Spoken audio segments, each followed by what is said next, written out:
You're listening to The Alex Jones Show.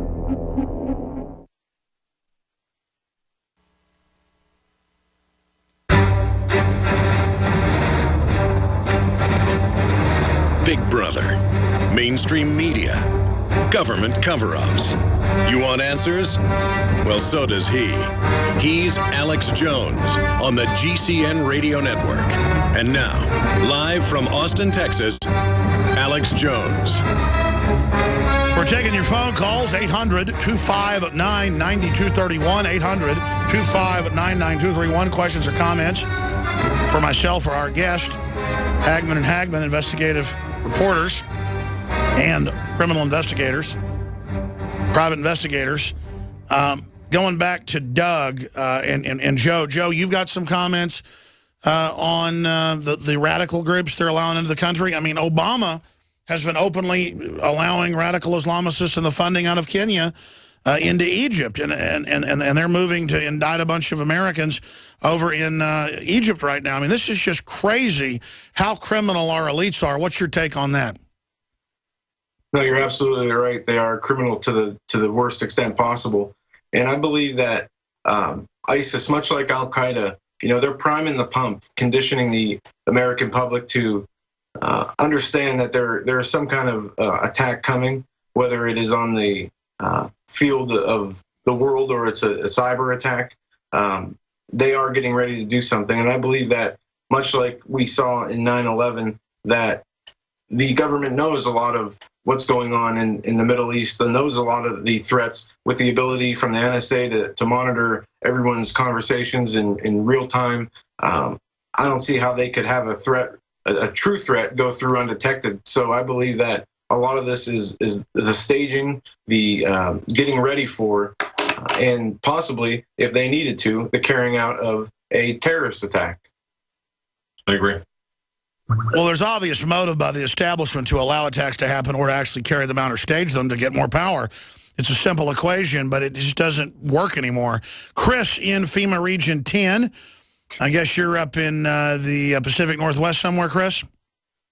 Yes, sir. Hey, Alex Jones and Doug Hagman, I really, and Joe, I really appreciate your service to the country, and I keep you guys in my prayers, so God bless you. God bless you. Thank you. What I wanted to ask is, I want to talk about the misdirection that I see. I mean, we're always looking for who's responsible. We hear a lot about the British elite, the Dutch elite, the Rothschilds, Soros, and all these guys. But where do all roads lead? It seems like all roads lead to Rome. The smallest country in the world is also the richest. The Vatican holds a quarter of the world's gold. They are at the top of the pyramid. They're controlling all these people. I just want to get your take on that. You want my take or Doug's take or Joe's take? I would love all three of your take on it. Okay, Doug, you take it first.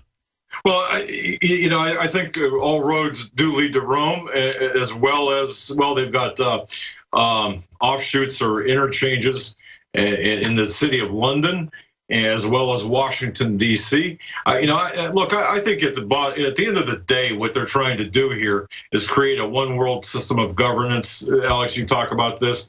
You've got the one world economy, one world global governance. I was about to say, it's the same management technique in the city of London or in Israel or in the Vatican or in D.C. That's its own district. I mean, everybody always wants to zero in on Jews or Catholics or Masons, or when really at the top, you've got corrupt people that have taken over every major organization. And I've just found it's counterproductive to sit there and say, it's the cops' fault, or it's the blacks' fault, or it's the whites' fault, or it's the Mexicans' fault, or it's the Vatican's fault. I mean, taking Catholicism, I'm not Catholic, but I've looked at it, being a newsman. There's 100 different groups in there. They're all fighting with each other. Obviously, it's true. The Vatican helped set up the EU because it wants to run Europe. So, yeah, it is a big part of it. And I don't defend that. At the same time, though, there are a lot of Catholics out fighting the New World Order and fighting abortion who are good people. I'm going to hold you over because I want to continue this whole Vatican discussion. It's fascinating. I should do a whole show like on Jews or on Vatican or on Masons or on, and then just kind of look at how There's different groups in all these groups, and how it's a globalist philosophy, a philosophy of tyranny versus a philosophy of liberty. And I'm just here promoting the philosophy of liberty, and I think we can get everybody involved in it.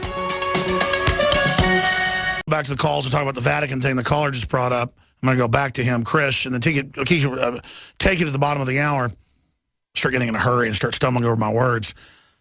But how do you counter the ignorance of the public and ignorance in government as well versus those of us that are awake? I mean, we're not on some high horse saying we're real smart, but I can have discussions with billionaires, corporate people, you name it. They're so amazed that I know about fractional reserve banking or I know about basic stuff. I mean, just in business, that can make you so much more successful. How did they ever convince the public that it's dumb to be informed about how the world really works? And how do you reach out to people that are so stupid and so full of hate, they think smashing up a Christmas tree or shooting innocent cops in the head is a moral activity? Well, you said something there, that not only are they not informed, but they're full of hate. And we see that, through the TV and the propaganda on the airwaves, whether it's through visual or audio stimulus that they've been able to play on emotional strings of the people. And we see this a lot too. You encounter people where you have the proof and the facts, and you can show them to somebody and they will hate you for being the messenger or hate you for telling them the truth, not willing to look at the truth. It's a process that is, and trying to bridge that gap of helping people understand the information, not just showing it to them or giving it to them, it's hard to do these days. People are set in what they believe. And I think until the public has their own personal experience that opens their eyes or leads them to search for an answer, they're not going to be open to it because they've been conditioned. Yeah, conditioned. It's conditioning. It's programming. It really, at the basis of at the root of the level. I mean, it's all mind control. It really is. Well, I mean, if a cop killed somebody in my family in cold blood and got away with it, I would do things legally and other ways of that, whatever it took to get justice. But it would be against the person that did it, not against some random person in another jurisdiction.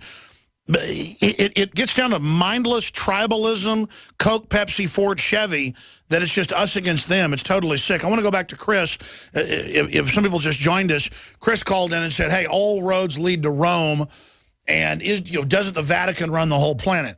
From my deep research, the Vatican is up to its eyeballs in the New World Order, in setting up the Euro. The founding Treaty of Rome is what it's called. In 1957, that really first established the EU. The Catholic Church bishops in the Southwest are pushing for open borders and telling illegals to come in. So I think it's seditious. But then other Catholic bishops in Europe are trying to close the borders. I think it's diversified, and I'm not giving the Vatican a pass, but I'm not here Catholic bashing. My point when he said, do you think the Catholic Church runs it all is, all people do is fight over who runs everything. Is it the Illuminati, or is it the Masons, or is it the Jews, or is it the Rockefellers, or is it the Catholic Church? And then there's all this endless fighting. Hey, the Federal Reserve's private. It's screwing us over. Let's get rid of it. Hey, I just don't get caught up. It's more divide and conquer, I found, to get into bashing one group or another. Isn't it just corruption at the top? That's my take. Chris, what is your take? I think there is a lot of diversity, and I do see a division in the Catholic Church, and I think a lot of higher ranking priests and bishops and cardinals are waking up to the truth. And I got to thank you for leading me back to the truth. You led me back to Christ, and praise God for that.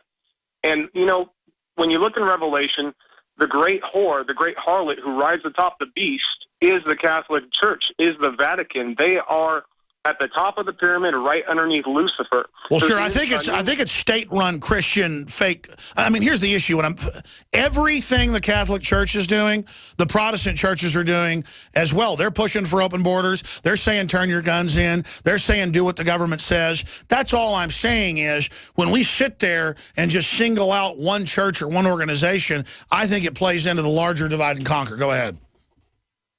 Also, the new Illuminati official website, people have done some research and tracked it back to the Vatican Church. It was created by